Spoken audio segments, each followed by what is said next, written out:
Hi, it's Tanya from My Forking Life, and today we're in the kitchen and we are gonna make an entire turkey. But we're first gonna do a couple of things to make this turkey cook a little bit faster. We're gonna spatchcock it, then we're gonna dry brine it because dry brining is amazing, and then we're gonna roast it in the oven till perfection. All right, let's get started. Now the first thing I'm gonna do is gather my tools for my turkey. Before I start, I am going to use gloves for this. Usually when I'm handling raw meat, I don't really care that much about wearing gloves, but we're gonna cut this turkey and we wanna make sure it doesn't split. I've also got some kitchen shears because we are going to be cutting through cartilage, and I have a little knife as well. Get these on. So the reason why we're spatchcocking a turkey and what spatchcocking is we're basically just removing the backbone from the turkey. What removing the backbone does is it allows your turkey to lay flat, which will allow it to cook quicker as well as cook more evenly. I usually do this with chickens. Doing it with turkey, you're gonna follow the same process. It's just that a turkey is usually bigger. All right, so I got this turkey, it was frozen. I went ahead and defrosted it. Make sure that if you are making a turkey for the big day that you abide by the number of days you need it to defrost in your fridge so that you're not running around like crazy. All right, so this turkey comes with one of those little things that, it's in there. You're gonna wanna remove this if it's in your turkey. Boom. It's like the thing that keeps it trussed together, but I don't need this because I'm breaking it apart. All right, so I'm gonna remove this. I'm gonna throw that in the sink. And this turkey has giblets and necks and stuff. So, mine still has a little bit of ice in the middle. And I've been defrosting it for days, but it's okay. We're gonna get our turkey neck out. Does it have giblets in there? I don't see any. It's a lot of that. Okay. Got everything out the inside of this turkey. See, there was a lot of liquid inside of my turkey. I'm going to make sure I get a paper towel and dry all this up before I start cutting. Ooh, it's a lot of liquid. All right, you wanna make sure you get it as dry as possible, and that's how these gloves also help so we don't slip. So I've turned my turkey over and we're gonna look at the back of that turkey. We're going to basically cut as close as we can to the backbone. I've got some really strong kitchen shears here, and I'm gonna start here and I'm just gonna hold on. And we wanna cut through cartilage. We do not wanna cut through bone. And because it's a turkey and it's not a chicken, it's gonna take a lot more muscle work, but it'll be worth it. Promise.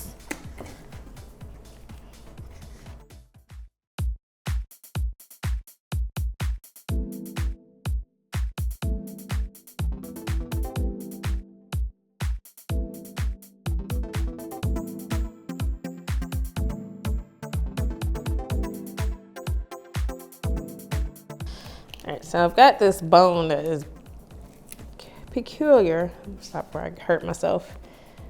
But a lot of times if I get something, I'm gonna go ahead and just remove that. It's one of those bones that I don't want and I don't need. Voila, I'm gonna get that out the way. And guess what? I found my giblets. Whatever. Okay, so we've basically cut through and removed this backbone, and I'm gonna cut off all this excess fat and remove it completely. We did it, we did it. And this we're not gonna toss. This actually makes really delicious turkey broth. I'm not gonna do that today, but I'll do it tomorrow. So I'm gonna actually set that aside, put it in a Ziploc bag and get to that. All right, so there's some liquid in the middle of my turkey. Boom, throw that away.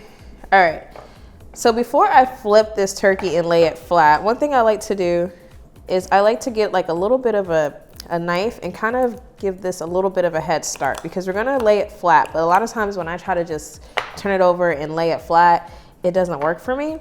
So I like to just give it a little bit of a crack. You can use a parching knife, you can use your kitchen shears, but just something to kind of give that a head start before we flip it over and crack it. All right, this thing is super messy. It's another reason why I like to use gloves when doing this. Okay, and I'm gonna go ahead I'm gonna have to clean this chicken and get all these feathers out. They know they could have defeathered this thing better. All right, so also removing any excess fat cap as well. I'm gonna go ahead and just cut off all that fat on the bottom. We don't need that. Get that out the way so I don't stab myself. This thing that comes in the turkey, I'm just gonna remove that because I'm actually gonna use a thermometer when I cook my turkey and I don't care for that. All right, so I've got my turkey almost all the way flat. We're not there yet, but as you can see, we can kind of pop out the legs to lay her flat. Come on, baby.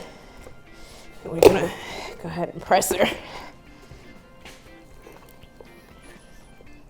Let's just stop calling my turkey or her.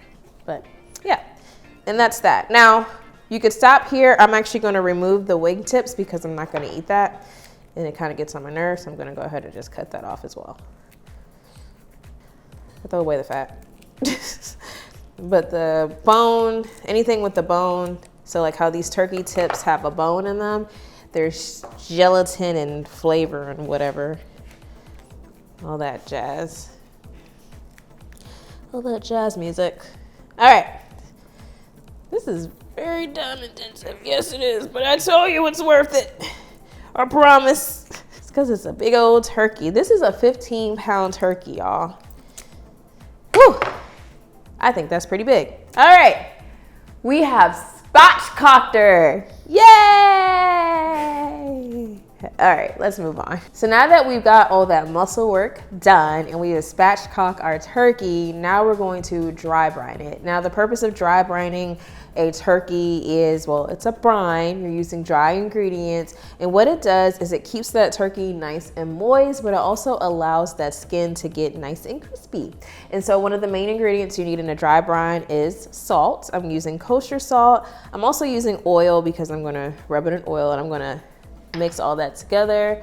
I'm gonna season that. So I've got some poultry seasoning as well as some black pepper and some garlic powder.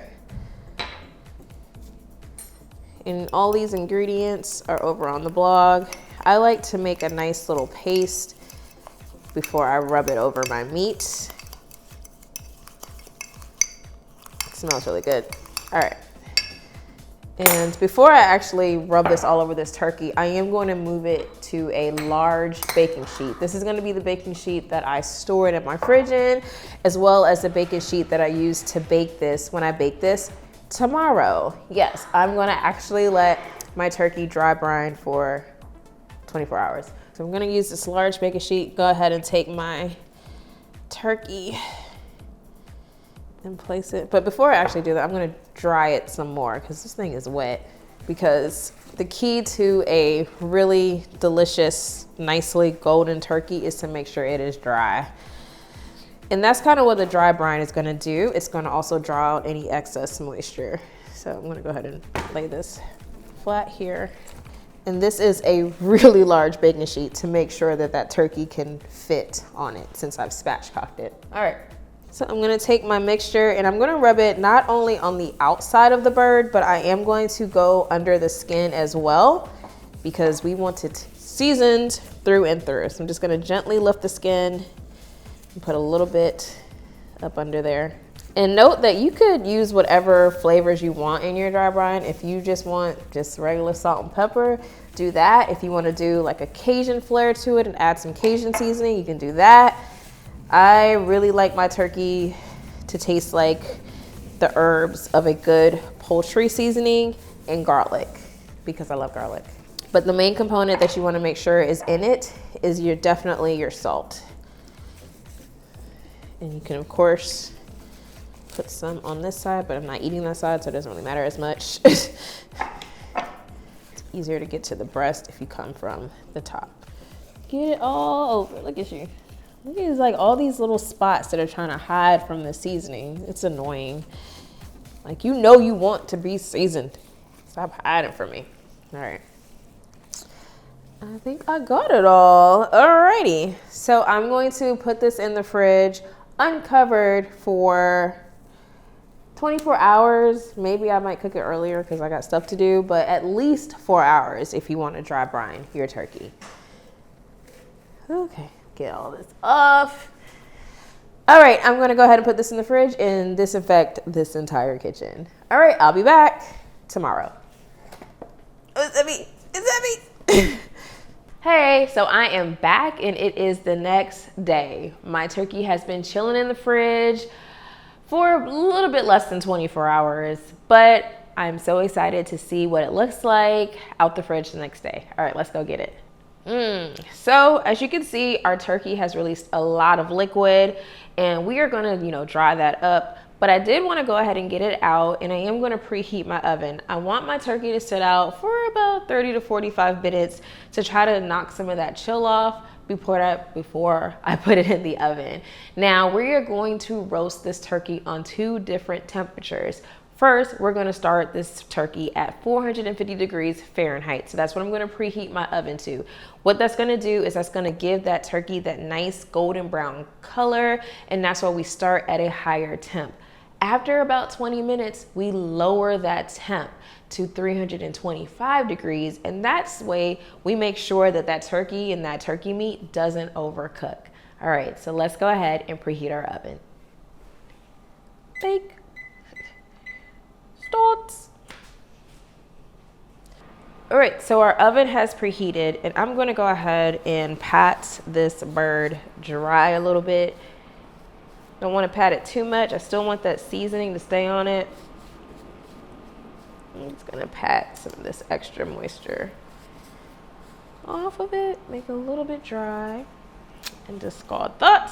And before I place this in my oven, I'm actually going to use one of those thermometers where I can basically track the temperature while it's cooking in the oven. These things are amazing, and I honestly suggest them when you are cooking large roast or anything, so that you know exactly what the correct temp is going to be. So my thermometer, there's 2 probes, but we can get to that later. But the most important probe for me is one where I can set the temp that I want this to reach. I'm actually going to put this in the thigh part, and I'm setting a temp at 170. And what's cool about it is the alarm is going to go off when that thigh part reaches 170. Right now it's 74 degrees in here, so that's why that's like that. So I'm going to go ahead and do this. Put that in my thigh in the thickest area. That's kind of why I also took out that red little ball thing, because I don't use that. I use this. I prefer to use this.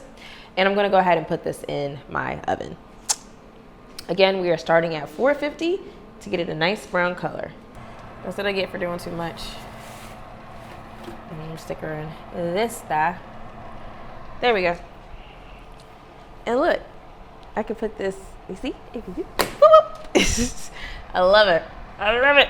I'm gonna set a timer for 20 minutes because I only want it on 450 for 20 minutes to get it nice and brown. So I'll be back in 20 minutes. Hey Google, set timer for 20 minutes. All right, so it's been 20 minutes at 450, and I'm gonna reduce my oven temp to 350 degrees Fahrenheit. But I do want you to see, what we've got going on so far.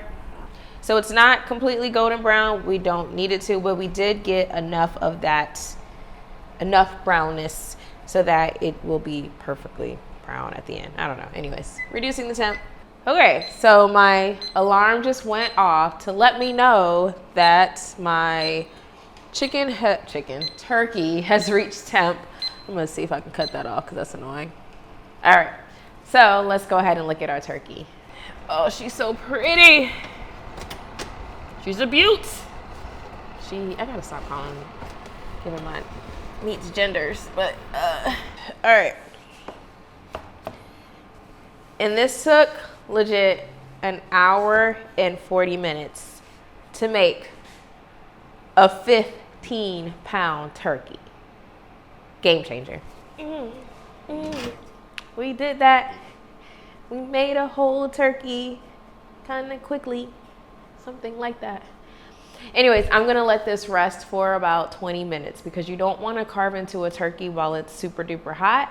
So I'm gonna go do something else and I'll be back to show you what the inside of this turkey looks like. So my turkey is done. I just want to cut, it's been sitting here chilling, waiting for me to carve into it. So I'm just going to cut a little breast so you guys can see what it looks like. We're gonna eat this. I'm hungry. I've been sitting here cooking. I'm a horrible carver. Get that juicy knife and fork. All right, so I'm gonna grab this piece. Now it's time to try my turkey. That's really good. I'm sorry. All right, guys. I'm gonna finish carving this turkey. I'm gonna serve it to my family because it is delicious. And I'll see you next time. Bye. Wait, why would I have to finish carving this turkey? See you later.